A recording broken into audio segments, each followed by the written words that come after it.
अस्सलाम वालेकुम students, welcome to course एरिक्स। मैं हूं आपका इंस्ट्रक्टर मोहम्मद अफाक और आज हाजिर हुआ हूं नेटवर्किंग की एक न्यू क्लास के साथ। पिछली क्लास में हमने मोडेम को डिटेल में डिस्कस किया था और मोडेम की टाइप्स को भी डिस्कस किया था, जो कि इंटरनल और एक्सटर्नल मोडेम के बारे में भी देखा था।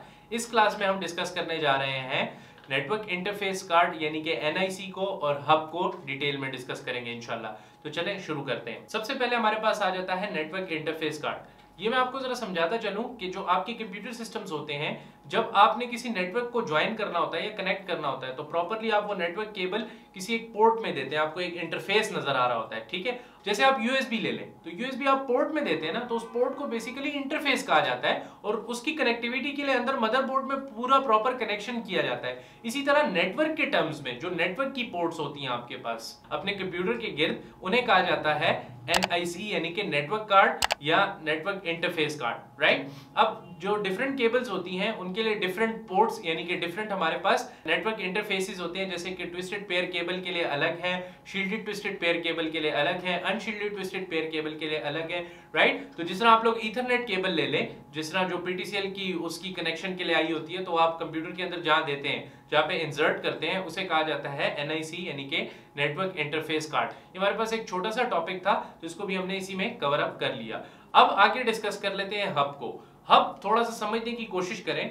मोस्टली स्टूडेंट्स इसमें कंफ्यूज रहते हैं हब, स्विच, राउटर इन डिवाइसेस के दरमियान, और उनका फर्क इनको जो है वो पता सही तरीके से नहीं चलता।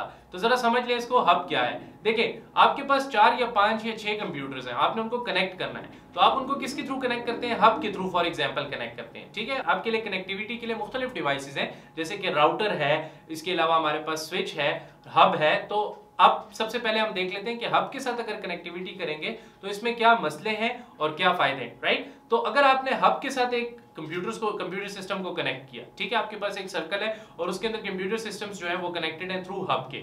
अब फॉर एग्जांपल कंप्यूटर A ने कंप्यूटर C को डेटा ट्रांसफर करना है, तो वो अपना डेटा किसे ट्रांसमिट करेगा? पहले आपका जो कंप्यूटर A है वो डेटा ट्रांसमिट करेगा आपके हब को, और हब जो है आगे।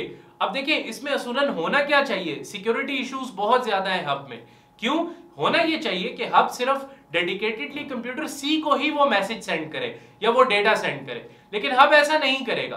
अगर कंप्यूटर A ने हब को डेटा सेंड किया तो आपके नेटवर्क में जितने भी कंप्यूटर्स कनेक्टेड है, वो मैसेज और वो डेटा जो है वो तमाम तर को सेंड किया जाएगा हब की जानिब से, जो कि एक सबसे बड़ा ड्रॉबैक है। इसी वजह से हब को नेटवर्क में इस्तेमाल ही नहीं किया जाता, राइट। कि अगर कंप्यूटर A जो है वो कंप्यूटर B को डेटा ट्रांसमिट करना चाह रहा है और C, D, E, F को ट्रांसमिट नहीं करना चाह रहा, तो ऐसी सिचुएशन में अगर आपने हब यूज किया तो ये एक बैड प्रैक्टिस होगी। क्यों? क्योंकि कंप्यूटर A ने डेटा ट्रांसमिट करना है कंप्यूटर B को, तो हब क्या काम करेगा? वो B को भी सेंड करेगा, C को भी करेगा, D को भी करेगा एंड E को भी करेगा। जितनी डिवाइसेस आपके नेटवर्क में होंगी उन तमाम तर को सेंड करेगा, राइट। तो हब क्या काम करता है? बेसिकली हब ये काम करता है कि अगर उसको डेटा कहीं से मिल गया तो आपके नेटवर्क पे जितने भी कंप्यूटर्स कनेक्टेड होंगे वो मैसेज या वो डेटा उन तमाम तर को सेंड कर देगा। आजकल के प्रोफेशनल नेटवर्किंग के कॉन्सेप्ट्स में हब को एज ए नेटवर्क डिवाइस बहुत ज्यादा कम यूज किया जाता है, इसी वजह से, क्योंकि इसमें देखिए सिक्योरिटी और प्राइवेसी बिल्कुल मेंटेन रहती ही नहीं है। कि अगर कंप्यूटर A ने प्राइवेट मैसेज भेजना है कंप्यूटर B को, तो वो प्राइवेट मैसेज तमाम तर को शेयर हो रहा है, राइट। ऐसे ही है ना। तो ये प्रॉब्लम है आपके पास हब में सबसे बड़ा। अब हब की कुछ टाइप्स हैं, उनको डिस्कस कर लेते हैं। That is passive hub and active hub. जो आपके पास पैसिव हब होता है ये जरा इकोनॉमिकल होता है, और जो एक्टिव हब होता है ये आपके पास एक्सपेंसिव होता है। अब क्यों एक्सपेंसिव होता है? अगर एक चीज एक्सपेंसिव है तो उसमें आपको एक्स्ट्रा फैसिलिटीज भी दी जाएंगी, राइट। अच्छा, अगर for example computer A computer B को कुछ डेटा ट्रांसमिट कर रहा है, ठीक है, और इसके दौरानिया में अगर कुछ सिग्नल्स जो है वो खराब हो गए, राइट, या सिग्नल्स में कोई प्रॉब्लम आ गई, तो एक्टिव हब जो है उन सिग्नल्स को रीजनरेट भी कर सकता है, मतलब उन सिग्नल्स की रीजनरेशन भी कर सकता है। लेकिन पैसिव हब जो सिग्नल उसको मिल रहे हैं वो एज इट इज आके पास आउट करेगा, चाहे वो जो है सिग्नल खराब है, चाहे वो सिग्नल सही है, व्हाटसोएवर जो कुछ भी है।